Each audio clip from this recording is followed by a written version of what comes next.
Bismillahirrahmanirrahim. Assalamualaikum warahmatullahi wabarakatuh. Alhamdulillah rabbil alamin wassalatu wassalamu ala asyrafil anbiya'i wal mursalin sayyidina Muhammadin wa ala alihi washabihi rasulillahi ajmain. Perkenalkan, nama saya Lufia Harfianti, Prodi Pendidikan Agama Islam, kelas 5B, NIM 1811258. Baiklah, saya akan menjelaskan yaitu tentang pengelolaan lingkungan belajar. Pembahasan 1. Konsep dasar pengelolaan lingkungan belajar. 2. Tujuan dan prinsip pengelolaan lingkungan belajar. 3. Hal-hal yang perlu diperhatikan dalam pengelolaan lingkungan belajar. Konsep dasar pengelolaan lingkungan belajar. Pengelolaan merupakan arti dari kata manajemen, berasal dari kata to manage yang berarti mengatur, mengolah, mengendalikan, dan memperlakukan. Kata manajemen dikatakan dalam bahasa Indonesia menjadi kata manajemen yang berarti pengelolaan adalah suatu proses mengkoordinasi dan mengintegrasikan kegiatan-kegiatan kerja agar dapat diselesaikan secara efisien dan efektif. Istilah lingkungan merupakan faktor alam yang mempengaruhi pertumbuhan seseorang. Pertumbuhan seorang peserta didik terjadi dikarenakan adanya rangsangan yang diperoleh dari lingkungan.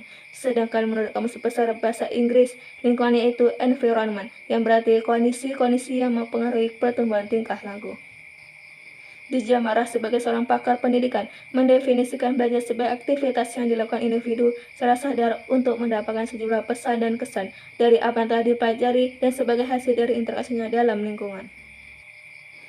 Adapun beberapa prinsip dan tujuan pengelolaan lingkungan belajar diantaranya: A. Menciptakan suasana lingkungan belajar yang hangat dan antusias sehingga peserta didik akan merasa senang dan semangat dalam belajar. B. Lingkungan belajar semenarik mungkin sesuai dengan berkarakter peserta didik agar menghindari dari kejenuhan dan kebosanan peserta didik dalam proses belajar.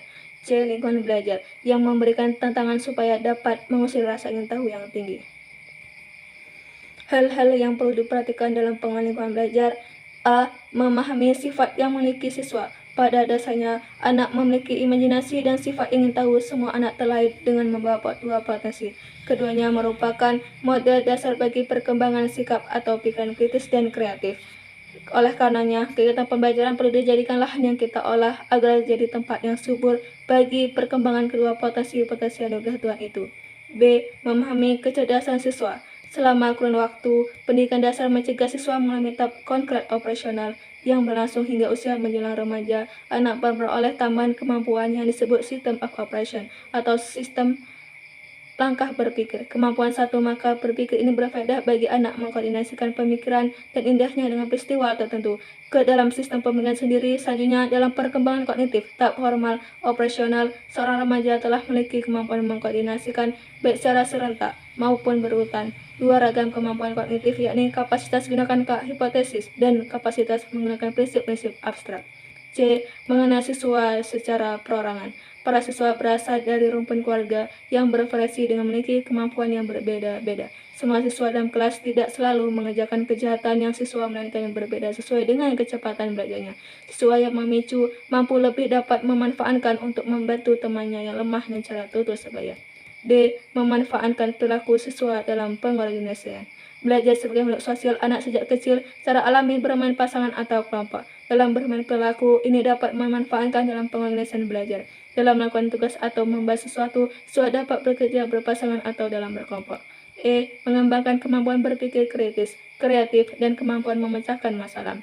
Adalah memecahkan masalah karena dalam belajar sesungguhnya kita menghadapkan siswa pada masalah. Hal ini perlu melakukan kemampuan berpikir kritis dan kreatif. Kritis untuk menganalisis masalah dan kreatif untuk memberikan alternatif pemecahan masalah. Berpikir kritis dan kreatif berasal dari rasa ingin tahu dan gimana jelasin yang keduanya ada pada anak sejak lain. F. Mengembangkan ruang kelas sebagai lingkungan belajar yang menarik. Lingkungan menarik merupakan hal yang sangat disarankan dalam pembelajaran hasil pekerjaan siswa. Hal yang sangat dirasakan dalam pembelajaran hasil pekerjaan siswa sebaiknya dipanjangkan untuk memenuhi ruang kelas. Selain itu, hasil pekerjaan yang dipanjangkan diharapkan memotivasi siswa untuk bekerja lebih baik dan menimbulkan inspirasi bagi siswa lain. G. Memanfaatkan lingkungan sebagai sumber belajar. Lingkungan fisik, sosial, dan budaya merupakan sumber yang sangat kaya untuk bahan belajar siswa. Lingkungan dapat berperan sebagai media belajar dan objek kajian atau sumber belajar. Penggunaan lingkungan sebagai sumber belajar sering membuat siswa merasa senang dalam belajar. H. Memberikan umpan balik yang baik untuk meningkatkan kegiatan belajar. Untuk meningkatkan belajar, mutu hasil belajar akan meningkatkan apabila terjadi interaksi dalam belajar. Pemberian umpan baik atau feedback dari guru kepada siswa merupakan salah satu bentuk interaksi antara guru dan siswa. Umpan balik hendaknya lebih banyak mengungkapkan kekuatan daripada kelemahan siswa. Selain itu, cara memberikan umpan balik pun harus secara santun. Berapa teknik penambahan umpan balik dari anak didik antara lain. 1. Memancing aspirasi anak didik. 2. Memanfaatkan teknik alat bantu yang akseptabel.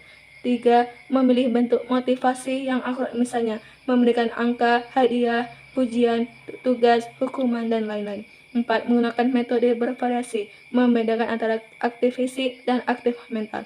Banyak guru yang cepat merasa puas saat menyaksikan para siswa sibuk bekerja dan bergerak apabila jika bangku diatur berkelompok dan para siswa duduk berhadapan situasi yang mencerminkan. Aktivitas fisik seperti ini bukan kini berlangsungnya pembelajaran, yang sebenarnya karena aktif lebih berarti daripada aktif secara fisik atau kali aktif secara bertanya, mempertanyakan gagasan orang lain, dan mengungkapkan gagasan merupakan tanda-tanda aktif mental.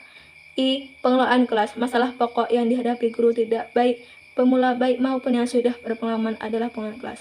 Pengelolaan kelas merupakan masalah tingkah laku yang kompleks dan gunakannya untuk menjaga dan mempertahankan kondisi kelas demikian rupa sehingga anak didik dapat mencapai tujuan pembelajaran yang efisien dan memungkinkan mereka dalam dapat belajar.